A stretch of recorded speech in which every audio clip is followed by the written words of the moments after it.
Year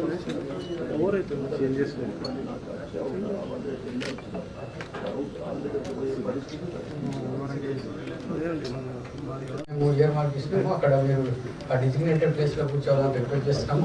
మీకు అందరికీ meeting అయిపోయిన తర్వాత మేము టోటల్గా మీటింగ్ సంబంధించిన మినిట్స్ అన్ని లేదు మీకు అందరికీ ఇస్తాము. ఐడి కార్డ్స్ అన్ని చేయించినాను, ప్రింటెడ్ ఫార్మాట్లో చేయించేసినాను.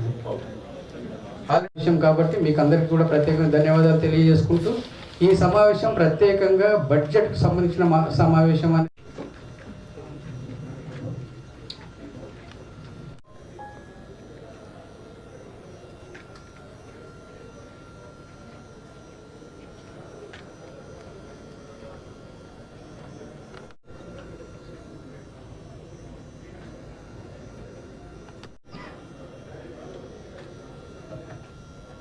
జరిగింది. అలాగే 31/3/27 అంటే మార్చ్ 31 నాటికి అంచనా ఆదాయ మిగులు 8,997.77 గా ఎస్టిమేట్ చేయడం జరిగింది. అలాగే 26-27 సంవత్సరపు సాధారణ నిధుల అంచనా ఆదాయం నుండి సాధారణ నిధుల అంచనా వ్యయం పోగా మిగిలిన నిల్వను ఈ కింది చూపిన విధంగా అభివృద్ధి కార్యక్రమాలకు ప్రతిపాదించడం జరిగింది. ముందుగా అంచనా ఆదాయాలు పట్టికను గమనించగలరు. పన్నుల ద్వారా ఆదాయం 5,525 lakhs, అలాగే అసెంట్ రెవెన్యూ ఆదాయం 700 lakhs, పన్నేతర ఆదాయము 8,538.60 lakhs, మొత్తం ఆదాయం 14,763.60 గా ఉంది. అలాగే అంచనా వ్యయం ఒకసారి గమనించగలరు.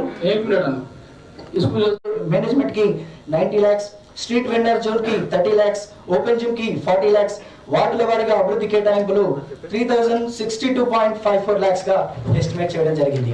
కావున పైన చూపిన విధంగా 2026-27 సంవత్సరపు ముసాయిదా అంచనా ఆదాయం అయితే తప్పకుండా అందుబాటులో ఉంటారు.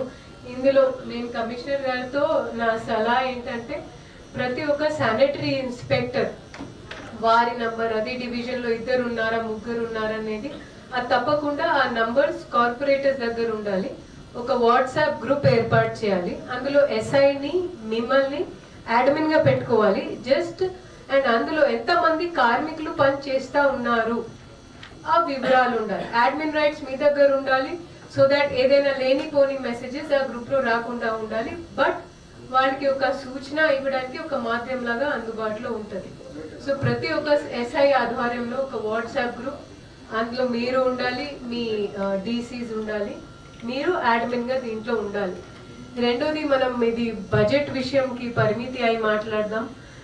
కమిషనర్ గారు నెక్స్ట్ టైం అంటే ఏ మీటింగ్ అయినా దయచేసి మేయర్ మేడం ముందు ఒకసారి ఆ రిపోర్ట్ నాకు ఒకసారి చూపెట్టండి, మేడం సంతకం ఆయ ముందు. ఎందుకంటే దీంట్లో కొన్ని క్లరికల్ ఎర్రర్స్ చూస్తా ఉన్నాము. ఫర్ ఎగ్జాంపుల్ మనం హరితహారం అనేది ఆ పదం వాడము, వన మహోత్సవం అనేది దాంట్లో కొన్ని ఇంకా అంశాలు యాడ్ చేస్తూ రాష్ట్ర ప్రభుత్వం ప్రత్యేక చొరవతో దీన్ని ప్రవేశించే ఎర్రర్ ఉన్నాయి. యాక్చువల్గా 241 కోట్ల రావాలి. బట్ పర్వాలేదు, మీరు నెక్స్ట్ టైం మేడం పెట్టే ముందు ఒకసారి నాకు చూపెట్టాల్సిందిగా నేను కోరుతున్నాను. అదేవిధంగా ఇప్పుడు మన టౌన్ ప్లానింగ్ విషయంలో కొంతమంది ఫ్లోర్ లీడర్స్ చెప్తా ఉన్నారు మనకి ఆల్మోస్ట్ 27 కోట్ల అండి.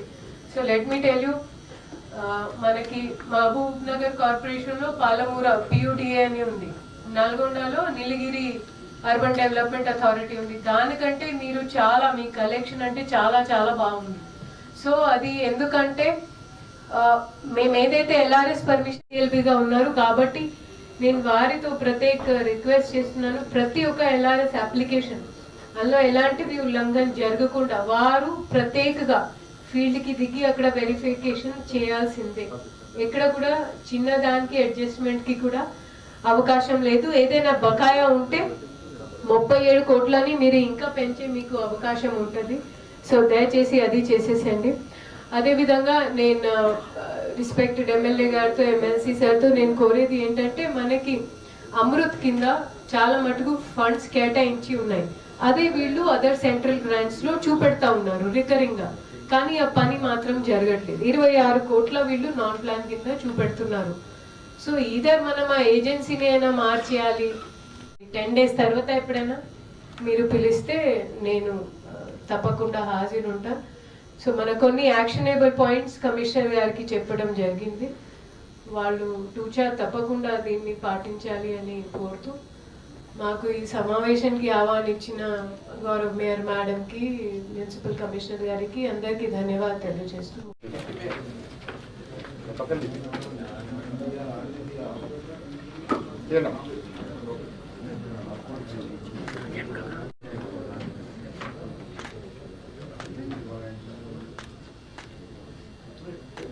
మేడం